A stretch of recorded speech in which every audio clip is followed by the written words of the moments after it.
Hey everybody, Anarchus here, and welcome to my 300 plus subscriber special. Some of you guys asked for a look behind the scenes on what my different settings are and whatnot for my Minecraft videos.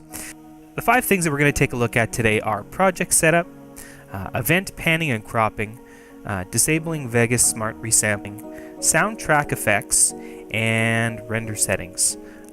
So what I'm going to do is I will put annotations on the screen for you guys if you want to click ahead and look at any particular item. Alright, so the first thing we're going to take a look at is the project setup.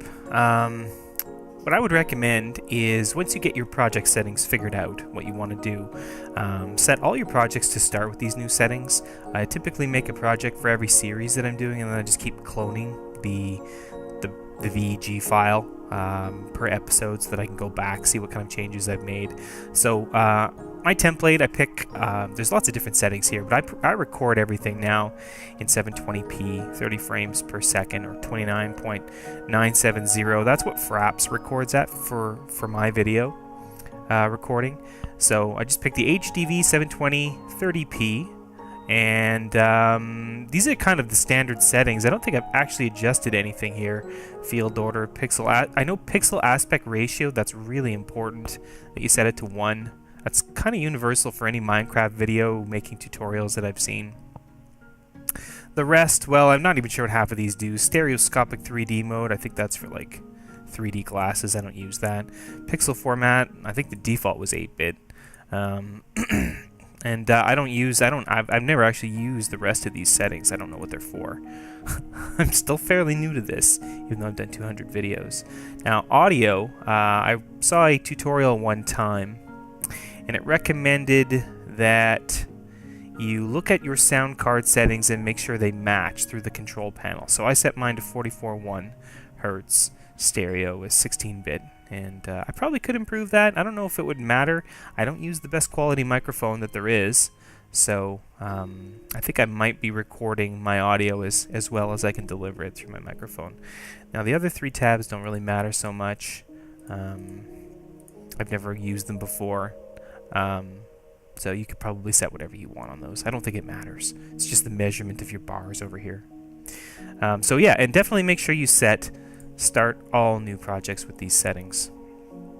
The second thing we want to take a look at, this is really important. Once you get all your clips laid out, and what we're looking at here is Fellowship Episode 6, which is probably going to go up tomorrow, which is Wednesday.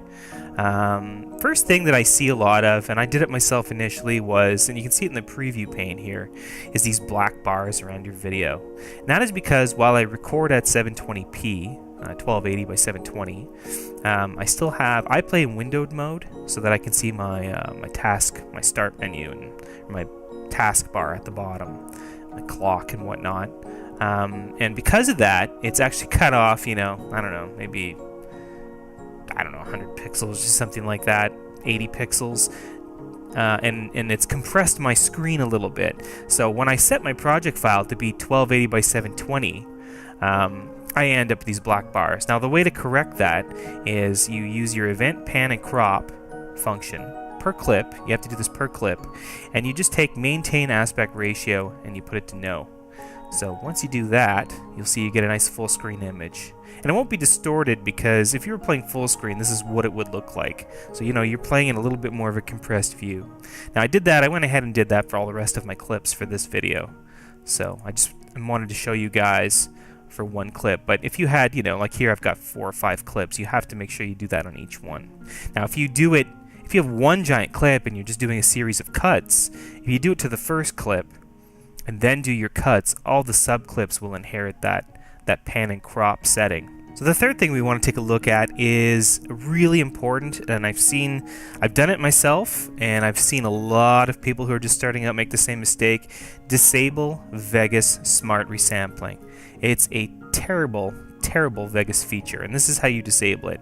You have to do it again per clip. You go to Clip Properties, and by default, it will be set to Smart Resampling. And why, I don't know. This is a terrible feature. It'll probably result in ghosting on your video, especially if you try to do any what are called velocity envelopes, where you speed the clip up for maybe like a speed build or something like that. So you need to do this on each clip. And I went ahead and I did it on all the others already, but that's really important. It'll mess up your video quality. So to keep that ghosting from affecting your final video, you want to turn that off. The fourth thing we want to take a look at is called soundtrack effects, and I actually do a little bit of sound enhancement. I got the tip from another YouTuber, Zul'jin, and I was in discussion with him, and he was using Audacity. Well, he did a tutorial video. We talked about it a little bit. I found a way to do it in Vegas. So I used 2 soundtrack effects to improve the quality of my videos. Now, you do this per track, so it doesn't affect any one clip, and that's why you see down here I've got a second audio track, and that's for like sound effects and music that I'm adding to my video clip.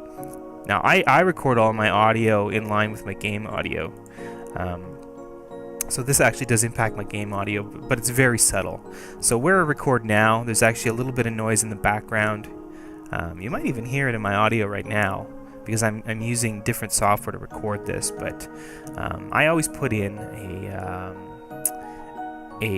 this one here, limit levels to -6 BD hard limiter. This eliminates a little bit of noise. I discovered this one time making a video for my daughter for school. She had to record some baking, and we were in the kitchen, and I could hear the fridge humming in the background in the video. And with this particular setting, it removed the fridge, and I use it here to remove a furnace because I'm in the basement. So that pretty much cleans that up for the most part.